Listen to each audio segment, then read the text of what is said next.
오늘 시간에는 여호와의 열심히 그 일을 이루리라 하는 제목으로 하나님 말씀 증거하도록 하겠습니다. 성도님들 열심히 살고 계시죠? 저도 열심히 살고 있습니다. 그리고 지금까지 열심히 살았습니다. 맹세컨대 헛되이 살지는 않았습니다. 제가 대학교 졸업하자마자 98년도부터 이제 신학대학원에 갔고 전도사님 사역을 시작을 한 후 이제 23년의 세월이 흘렀습니다. 참 빠르게 세월이 갔고 23년 정말 하나님 앞에서, 교회 앞에서, 성도님들 앞에서 정말 최선을 다해서 열심히 사역을 했습니다. 그런데 우리가 인생을 살다가 보면 열심히 했는데 잘 안 되는 때도 많이 있습니다. 수고한 만큼 결과가 나오지 않을 때도 있습니다. 그래서 세상 사람들이 하는 말 중에 기삼운칠이라는 사자성어가 있습니다. 즉 어떤 일이 성공을 하려면 사람의 노력이 한 3할 정도이고 운이 한 7할 정도가 있어야 된다. 때로는 사람의 노력과 열심보다 운이 따라줘야 이게 세상 일이 되는 경우도 있다. 이렇게 사람들이 이야기를 하는 겁니다. 전쟁을 하는 장군도 용기가 있는 장군이 있고 전략이 있는 장군이 있고 덕이 있는 장군이 있는데 전쟁에서 가장 승리를 잘하는 장군은 어떤 장군이냐? 운장이라고 합니다. 운이 따라지는 장군. 어떤 분들은 그렇게 참 열심히 하는데도 뭔가가 잘 안 되는 분들이 있습니다. 또 어떤 분들은 가만히 보면 열심히 안 하시는 것 같은데도 뭔가 이렇게 일이 잘 풀려가는 운이 따라주시는 그런 분들도 계신 것 같습니다. 그럼 우리는 하나님을 믿는 성도로서 어떻게 살아가고 어떻게 신앙생활을 해야 될까요? 나의 열심에 모든 것을 걸어야 될까요? 아니면 운에 모든 것을 맡겨야 할까요? 우리가 인생을 살아가다 보면 한계에 부딪힐 때가 있습니다. 정말 내가 있는 힘을 다해서 지금 하고 있는데 이게 너무 힘들게 느껴질 때가 많이 있습니다. 때로는 열심히 살아도 되지 아니하는 일들이 있고 그로 말미암아서 절망과 낙심이 생기는 경우가 분명히 생기게 됩니다. 그럴 때 우리는 어떻게 해야 될까요? 지금 왕들의 이야기를 가지고 제가 설교를 하고 있습니다. 첫 번째 시간에는 아하스 왕에 대해서 말씀을 드렸고 지난 시간에는 아하시야 왕에 대해서 말씀을 드렸고 오늘은 히스기야 왕에 대해서 함께 살펴보면서 말씀의 은혜를 나누기를 원합니다. 첫 번째, 교만한 자의 육신의 팔을 꺾으시는 하나님을 바라볼 수 있어야 합니다. 오늘 말씀에 나오는 히스기야 왕은 남유다 왕국의 제13대 왕으로서 25살의 즉위를 해가지고 29년간 통치를 합니다. 이스라엘 역사를 살펴보면 북이스라엘 왕국에 19명의 왕이 있었고 남유다 왕국에도 19명의 왕이 있었습니다. 총 38명의 왕들이 있었는데 히스기야 왕은 그 중에서도 가장 믿음이 좋고 가장 하나님을 잘 믿었고 가장 잘 나라를 다스렸던 왕이었습니다. 그래서 성경은 평가하기를 히스기야 왕에 대해서 이스라엘 역사 가운데에 전무후무한 왕이었다 이렇게 평가를 합니다. 그 어떤 왕들도 히스기야 왕과 비교가 될 수가 없다 이렇게 평가를 내립니다. 그런데 그렇게 믿음이 좋았던 히스기야 왕도 그렇게 하나님을 철저하게 의지했던 히스기야 왕도 자기 앞에 닥쳐진 나라 앞에 닥쳐진 엄청난 큰 일 앞에서 믿음을 잃어버리고 맙니다. 당대 주변 국가 중에서 최강대국이었던 아수르가 남유다를 침공을 했습니다. 그리고 나라가 망할지도 모르는 절체절명의 위기를 맞이를 합니다. 히스기야 왕이 이 상황에서 무엇을 제일 처음으로 할까? 히스기야 왕이 생각을 해봅니다. 과연 아수르 나라하고 전쟁을 해서 이길 수가 있을까? 아무리 생각을 해봐도 이길 수가 없을 것 같다는 결론이 나옵니다.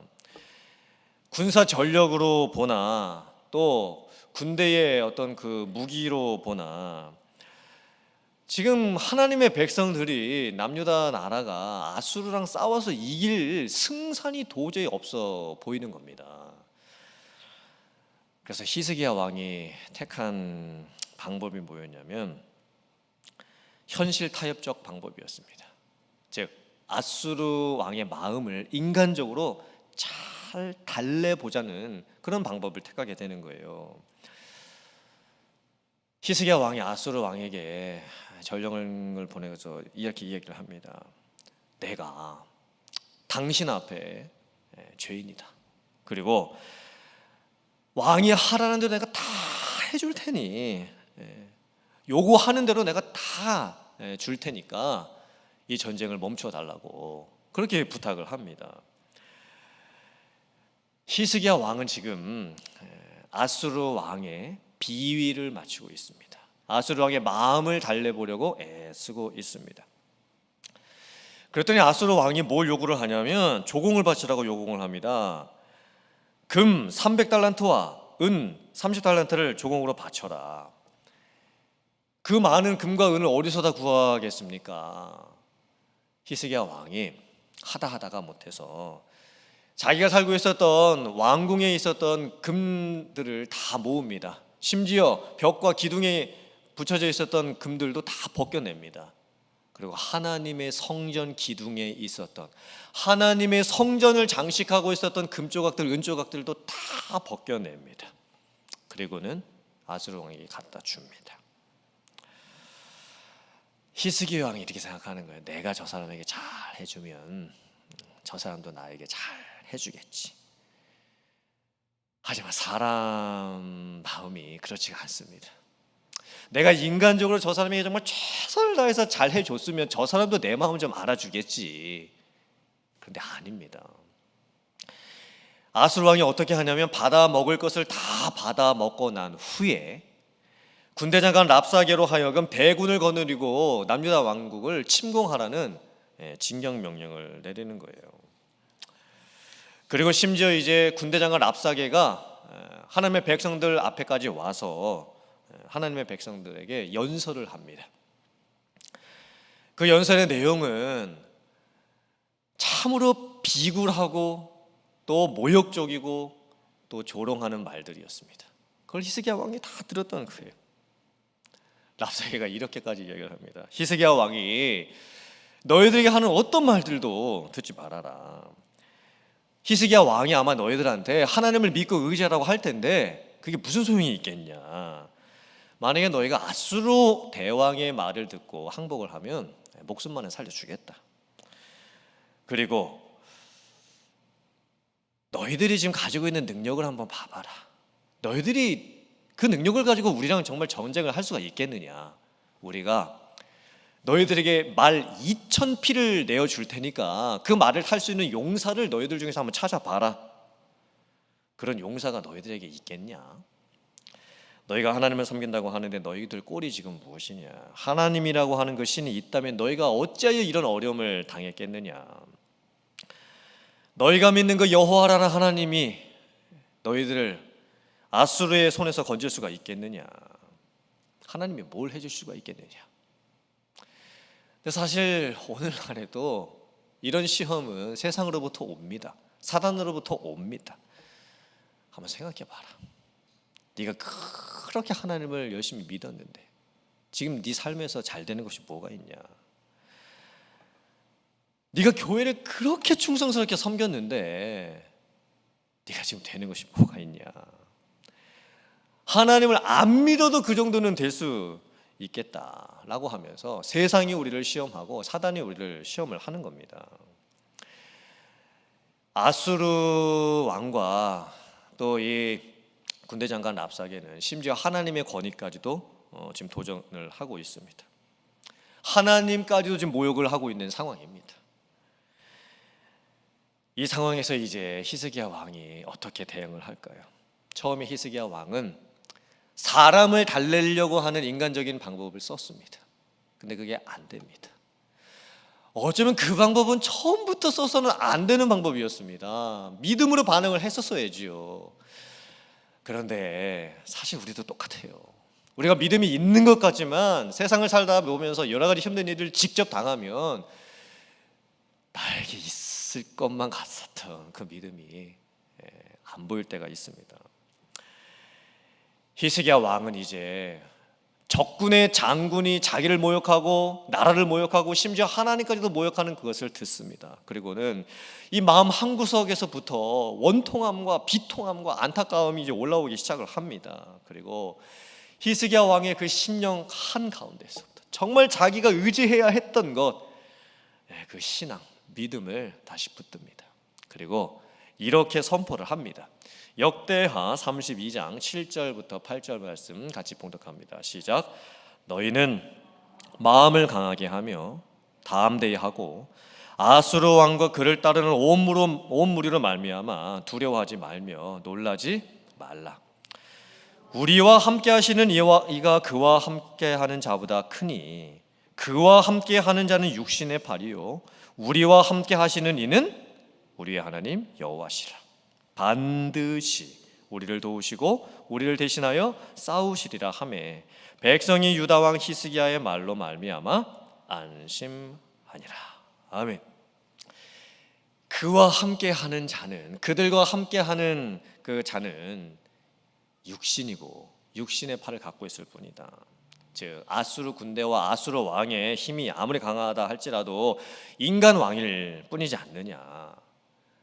하나님께서 하나님을 대적하는 그 육신의 팔을 반드시 꺾으실 것이다. 아수르 왕은 당대의 최고 강대국의 왕이었습니다. 그리고 자기가 세상의 주인인 것처럼 착각을 하고 있습니다. 그리고 교만해져 있습니다. 하나님의 권위까지 대적을 하면서 자신의 업적을 지금 자랑을 하고 있습니다. 하나님께서 말씀하시는 거예요. 그 교만한 자의 팔을 내가 꺾을 것이다. 그리고 하나님을 의지하는 자에게 하나님께서 도우시리라, 하나님께서 함께 하시리라, 그 확신을 허락을 해 주시는 거예요. 우리들도 똑같습니다. 하나님이 때때로 우리에게 힘든 일을 허락을 하시는 이유가 뭐냐면 우리로 하여금 내려놓으라는 거죠. 네가 믿고 있는 것들 이제 좀 내려놓으라고 말씀을 하시는 거예요. 만약에 그것을 내가 끝까지 붙들고 있잖아요. 그럼 우리가 꺾일 수가 있어요. 꺾이면 안 됩니다. 하나님이 우리에게 낮추라, 멈추라, 내려놓으라 하실 때 우리는 내려놓을 수 있어야 됩니다. 그리고 우리 하나님을 바라봐야지요. 전쟁의 승패는 우리에게 달려있는 것이 아닙니다. 사람의 노력에 달려있는 것도 아니고 운에 달려있는 것도 아닙니다. 하나님께 달려있는 줄 믿습니다. 물론 우리가 수고도 해야죠. 노력도 해야죠. 하지만 궁극적 승패는 하나님께 달려있어요. 하나님께서 하시는 겁니다. 전도서 9장 11절 말씀 같이 봉독해 보겠습니다. 시작. 내가 다시 해 아래에서 보니 빠른 경주들이라고 선착하는 것이 아니며 용사들이라고 전쟁에 승리한 것이 아니며 지혜자들이라고 음식물을 얻는 것도 아니며 명철자들이라고 재물을 얻는 것도 아니며 지식인들이라고 은총을 입는 것이 아니니 이는 시기와 기회는 그들 모두에게 임함이니라. 이게 무슨 뜻의 말씀일까요?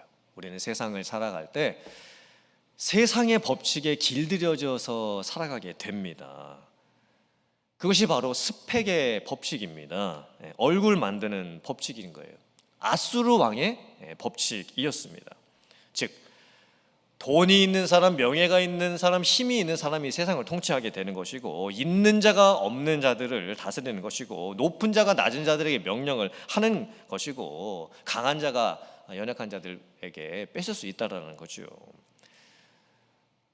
우리는 그런 법칙에 길들여져 있어요. 그게 세상의 법칙이죠. 그래서 우리는 세상을 살아가면서 어떻게든 힘을 기르고 스펙을 만들려고 합니다. 그래야 내가 세상에서 살아남을 수 있을 거라고 생각을 하죠. 물론 맞습니다. 달리기를 잘하는 사람이 먼저 꼬린점에 도착할 수 있는 확률은 높겠죠. 힘이 센 용사들이 전쟁에서 이길 확률은 높을 수가 있겠죠. 많이 공부한 사람들이, 실력 좋은 사람들이 좋은 대학교 가서 성공할 수가 있겠죠. 스펙 좋은 사람이 더 많은 성공할 수 있는 비결이 있을 수 있겠죠. 하지만 꼭 그렇지는 않습니다. 하나님의 법칙은 다릅니다. 하나님은 다르게 일하시는 하나님이십니다. 한번 생각해 보세요. 공부를 열심히 하는 하나님을 안 믿는 학생하고 공부를 하나도 안 하는 하나님을 잘 믿는 학생하고 누가 좋은 대학교에 가고 누가 성공을 할까요? 질문을 잘 이해하셨죠? 이거 잘 이해하시고 대답을 하셔야 돼요. 누가 좋은 대학교에 갑니까? 누가 성공합니까? 당연히 공부 열심히 하는 하나님을 안 믿는 학생이 좋은 대학교에 가고 성공을 합니다. 목사님이 좀 다르게 말씀하실 줄 알았는데 공부는 하나도 안 해도 하나님 열심히 믿고 기도하는 학생이 좋은 대학교에 가고 성공한다고 목사님이 말씀하실 줄 알았는데 목사님이 반대로 말씀을 하시네. 하나님께서 일반적인 세상의 법칙을 정해 놓으셨어요. 공부 열심히 하는 학생이 좋은 대학교에 가고 성공을 합니다. 그런데 하나님을 안 믿는 공부 열심히 하는 학생이 성공을 하면 그 성공은 세상적 성공입니다. 돈, 명예, 또 자기 만족을 위한 성공일 뿐이에요. 하나님은 그의 삶에 없습니다. 그건 진정한 성공이 아니겠죠. 그 질문이 좀 잘못됐습니다. 제가 한 질문이. 공부를 하나도 안 하는 하나님을 잘 믿는 학생은 있을 수가 없습니다. 왜냐? 하나님을 잘 믿는 학생은 공부를 열심히 할 수밖에 없고 공부를 잘하게 됩니다. 왜 그럴까요? 하나님을 잘 믿으면 하나님께서 그 학생에게 꿈을 주십니다. 비전을 주시고 또 하나님이 무엇으로 인하여서 기뻐하시는지 그 선하신 뜻을 알려주십니다. 자기가 뭘 해야 하나님이 기뻐하실지를 알게 되는 거예요. 그러니 하나님을 잘 믿는 학생은요, 잘 믿는 학생은 공부를 열심히 하게 돼요. 하나님이 그 학생에게 열심을 갖고 계시기 때문에 그 학생도 열심히 하게 되는 거예요. 그리고 그 학생이 하게 되는 성공은 스펙으로 말미암는 성공이 아닙니다. 섬기고 나누고 베풀고 희생할 줄 아는 하나님 나라를 이뤄갈 수 있는 그런 삶을 살아가게 되는 거예요. 그게 성공이겠죠. 하나님이 말씀하시죠. 시기와 기회는 그들 모두에게 임함이니라. 하나님께서 세상 모든 사람들에게 공평하게 시기와 기회를 허락하신다라는 거예요. 그래서 하나님의 법칙 가운데에서는 때로는 약한 자가 강한 자를 이기게 되는 경우도 있습니다. 없는 자가 있는 자를 부끄럽게 만드는 경우도 생깁니다. 실패한 자, 낙심한 자를 일으키셔가지고 하나님께서 정상에 세우시기도 합니다. 그리고 끝까지 교만한 자는 하나님이 꺾으십니다.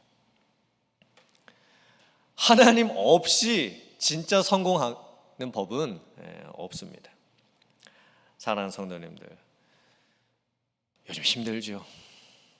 요즘 힘 안 드는 사람 없어요. 다 힘들어요. 그때에 내가 나를 바라보고 내 실력 믿고 있으면 안 됩니다. 세상 바라보고 요행 바라보고 운에 내 인생을 맡길 수도 없습니다. 우리는 하나님을 바라봐야 됩니다. 그리고 하나님께 나아가야 됩니다. 히스기야 왕이 의지했고 하나님의 백성들이 의지했던 그 하나님은 여전히 동일한 우리의 하나님이십니다. 우리를 도우시는 하나님, 우리를 위해서 대신 싸우시는 하나님이십니다. 사랑하는 성도님들, 여러분의 인생은 여러분에게 달려있지도 아니하고 운에 달려있지도 않습니다. 하나님께 달려 있습니다. 하나님의 계획을 다 갖고 계세요. 여러분을 향한 하나님의 선하시고 기쁘신 계획을 하나님이 다 가지고 계세요. 그리고 여러분은 몰라도 하나님은 그 계획을 지금도 다 이루어 가고 계십니다. 나의 능력이 없어 보일 때가 있죠. 정말 내가 발을 동동동 구르면서 내게 있는 힘은 여기까지인데 이 벗어나는 것을 내가 뭐로 감당할 수 있을까 걱정이 될 때가 있지요. 그리고 사람 찾아갔다가 사람한테 실망하는 경우도 많잖아요. 정말 내가 저 사람에게 이만큼 해주면 저 사람도 나에게 이만큼 해주겠지 생각했지만 사람들 마음은 달라요. 내가 기대하는 만큼 사람들의 마음은 그렇지 않습니다. 어떻게 하시겠습니까? 우리 어떻게 해야 될까요? 하나님의 열심히 그 일을 이루실 줄 믿습니다. 하나님의 열심히 여러분들의 삶을 인도해 주실 줄 믿습니다. 이런 귀한 삶을 살아가시는 여러분들 되시기를 주님의 이름으로 축원합니다. 아멘. 두 번째, 주를 찾는 자를 위해 일하시는 하나님의 열심을 바라볼 수 있어야 됩니다. 아수르 왕이 보냈던 랍사게 군대 장관이 히스기야 왕을 모욕하고 하나님의 백성들을 시험하고 또 하나님을 비방했던 그 상황 가운데 히스기야 왕이 결단을 드디어 내립니다. 믿음의 결단을 내립니다. 히스기야 왕이 옷을 찢고 굵은 베옷을 입고 여호와의 전에 들어갑니다. 기도하겠다라는 거죠. 기도로 승부를 보겠다라는 것이죠. 옷을 찢었다라는 것은 참담함의 표현입니다. 회개의 표현입니다. 하나님의 이름이 모욕받는 것에 대한 원통함, 이 비통함을 가지고 있는 거예요. 굵은 배의 옷을 입었다. 이것은 낮아진다라는 의미죠. 겸손해진다라는 의미입니다. 항복한다라는 의미입니다. 그리고 히스기야 왕이 이사야 선지자에게 기도 부탁을 합니다. 오늘은 내가 당한 지금 이 상황은 환난과 징벌의 날이고 아이를 낳을 때가 되었으나 해산할 힘이 없다라고 그렇게 이사야 선지자에게 고백을 합니다. 산모가 10개월 동안 아기를 뱃속에서 잉태한 후에 그 아기를 낳는 그 순간이 얼마나 기다려지는 기쁨의 순간입니까? 그런데 산모에게 힘이 없는 거예요. 아기를 낳을 힘이 없는 거예요. 여러분, 그랬을 때 그 산모의 마음이 어떻겠습니까? 자기에게 힘이 있어야 그 마지막 힘을 다해서 아기를 낳고 그러고 나서 자기에게 주어지는 그 기쁨, 그것을 맛보아야 될 텐데 지금 아기를 낳을 힘이 없어요. 그때 얼마나 그 마음이 힘들겠습니까? 지금 히스기야 왕이 솔직히 자기의 마음을 하나님께 보여드리는 거예요. 그리고 기도 부탁을 하고 있는 거예요. 내가 정말 못하겠다고, 나 이제 어떻게 할 방법이 없다고. 그래서 기도 부탁하고 기도하자고, 그렇게 지금 이야기를 하는 겁니다. 히스기야 왕이 이렇게 기도해요. 왕하 19장 16절 19절 말씀 같이 봉독해 보겠습니다. 시작. 여호와여, 귀를 기울여 들으소서. 여호와여, 눈을 떠서 보시옵소서. 사내립이 살아계신 하나님을 비방하러 보낸 말을 들으시옵소서. 우리 하나님 여호와여, 원하건대 이제 우리를 그의 손에서 구원하옵소서. 그리하시면 전하 만국이 주 여호와가 홀로 하나님이신 줄 알리이다 하니라. 아멘. 히스기야 왕이 이렇게 기도했을 때 하나님께서 응답해 주신 말씀이 뭐였냐? 만군의 여호와 하나님의 열심히 이를 이루시리라. 사람은 연약하죠. 우리는 힘이 없을 때가 있어요. 내 힘으로 뭔가를 해볼 수 없을 그럴 때가 와요. 내게 있는 열심, 아무리 내가 끄집어내려고 해도 힘이 안 나요. 그런데 하나님께서 나를 향해서 열심을 갖고 계시다라는 거예요. 하나님께서 믿는 성도들을 향해서 하나님의 열심을 보여주시겠다라는 겁니다. 여호와의 열심이 도대체 뭘까요? 그것은 사람의 능력을 뛰어넘는 하나님이 가지고 계신 하나님의 능력이고 하나님의 힘입니다. 히스기야 왕이 현실적인 문제 앞에서 자기가 도무지 아무것도 할 수가 없을 때, 절망하고 낙심할 때, 그때 하나님께서 말씀을 해주시는 거예요. 내가 나의 열심으로 그 모든 일을 이룰 것이다. 전쟁의 결과가 어떻게 되는지 아십니까? 적군 아수르 왕의 그 군대가 18만 명, 18만 5천 명이 저녁에 자고 아침에 일어났을 때 하루아침에 다 송장이 되어버립니다. 그리고 아수르 왕이 자기 나라로 돌아가게 돼서 자기가 믿고 있었던 그 신 니스루 그 신전 앞에서 제사를 드리고 있는데 그때 반란이 일어나게 되고 왕도 죽임을 당하게 되는 거예요. 우리의 인생도, 우리의 삶도, 우리의 신앙 여정도 똑같습니다. 인간의 힘과 능력으로 일이 되는 것이 아니라 하나님의 열심으로 그 사람의 일이 되어 갑니다. 성경에 많은 위대한 인물들이 나오죠. 그런데 그 위대한 인물들은 처음부터 자기가 인간적인 열심, 인간적인 힘, 인간적인 능력을 가지고 있어서 하나님이 그것을 보시고 택하셔서 사용했었던 사람들이 아니었습니다. 성경에 나오는 모든 사람들은요, 다 하나님이 열심을 품으시고 하나님이 그들을 부르시고 하나님께서 그들을 놓지 않으셨기 때문에 그 사람들이 끝까지 쓰임 받을 수 있었던 거예요. 아브라함은요, 믿음의 사람이었죠. 믿음의 조상이었죠. 하지만 사람 눈치 보느라고 자기 아내를 겁이 나가지고 누이라고 속였던 사람입니다. 하나님이 자녀 주시겠다는 그 약속을 잊어버립니다. 그리고는 첩을 얻어가지고 아들을 낳은 거예요. 모세요? 모세는 하나님이 부르셨을 때, 하나님, 저는 입이 뻣뻣하고 둔한 사람입니다. 저는 사람들 앞에서, 많은 사람들 앞에 서면 이 입이 잘 열리지 않아가지고 제가 말을 잘 못하는 사람인데 제가 어떻게 이 많은 사람들을 이끌 수 있겠습니까? 저 못하겠습니다. 이렇게 대답을 했습니다. 모세가. 여호수아는 하나님의 리더로 여호수아를 세우실 때 얼마나 마음이 조마조마하고 마음이 콩알만 하면, 마음을 담대해야 된다. 너 마음을 극히 담대해야 된다. 대장부와 같은 마음을 가져야 된다. 하나님께서 이렇게 말씀을 하셨겠습니까? 다윗은 그 정욕을 절제를 못합니다. 그리고 간음죄와 살인죄까지 저지릅니다. 엘리야 선지자는요, 850명의 바알과 아세라 선지자랑 싸우고 이기고 나서 도망을 가고는 내 주변을 살펴보니 아무도 안 남았다고, 나 혼자만 남았다고 하면서, 하나님, 저 이제 데려가시라고, 이렇게 지금 숨었던 사람이었습니다. 이 많은 사람들이 어떻게 그들의 인생을 살아갈 수가 있었을까요? 이 많은 사람들이, 성경에 나오는 사람들이 어떻게 하나님께 끝까지 쓰임받을 수 있었던 걸까요? 그 이유는 하나님의 열심이 그들의 인생 가운데 있었기 때문입니다. 한번 생각해 보세요. 내가 내 인생을 포기하고 싶을 때가 있어요. 힘들 때가 있죠. 그런데 하나님께서 나를 포기하실 수가 없으시다라는 겁니다. 그러니 어떻게 내가 내 인생을 포기합니까? 내가 정말 못하겠어요. 이거 안 될 것 같아요.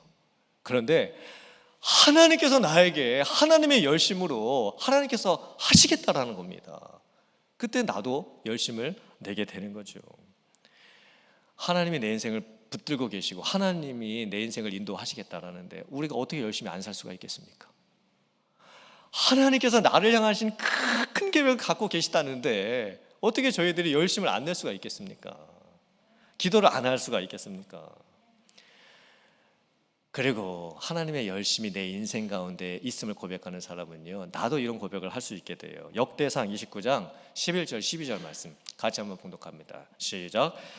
여호와여, 위대하심과 권능과 영광과 승리와 위엄이 다 주께 속하였사오니 천지에 있는 것이 다 주의 것이로소이다. 여호와여, 주권도 주께 속하였사오니 주는 높으사 만물의 머리이심이니이다.